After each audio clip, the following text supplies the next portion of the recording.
এই মুহূর্তে আমি আছি নতুন ব্রিজের ঠিক আগে। আমার পেছনে আপনারা দেখুন, ওইখানে হচ্ছে একদম নতুন ব্রিজ পার হওয়ার পরে যে টুল বক্সটা আছে, পার হতে যে টুল বক্সটা লাগে ওটাতে।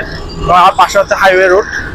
সো আজকে চিটাং শহর মূলত আমি ঘুরে ঘুরে দেখবো এবং আপনাদেরকে দেখানোর চেষ্টা করব। আজকে প্রথম আমি নতুন ব্রিজটা হেঁটে পার হবো।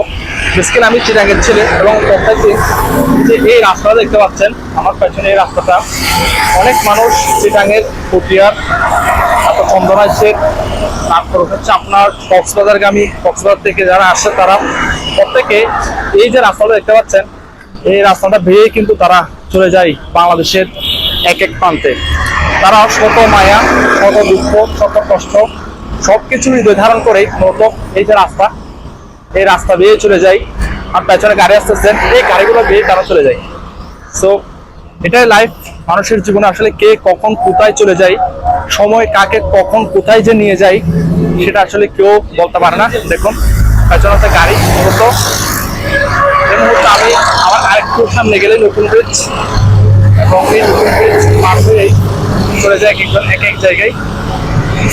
আজকের এই ব্লগে আমিও হাঁটতেছি লাইফে ফার্স্ট টাইম। আমি আপনার নতুন ব্রিজ, যেটা চট্টগ্রামের ঐতিহ্য, সেটা হচ্ছে আমাদের সেই নতুন ব্রিজ। নতুন ব্রিজ আরেকটু বাকি, বাট আমি হাঁটতে হাঁটতে টুল বক্সটা পার হয়েই হাঁটতে হাঁটতেই পৌঁছে যাবো নতুন ব্রিজে। আমার সঙ্গী হিসেবে আছে আমার বন্ধু সোহাগ। তো এভাবে হাঁটবো, ঘুরবো এবং আপনাদেরকে সুন্দর সুন্দর ব্লগ উপহার দেবো।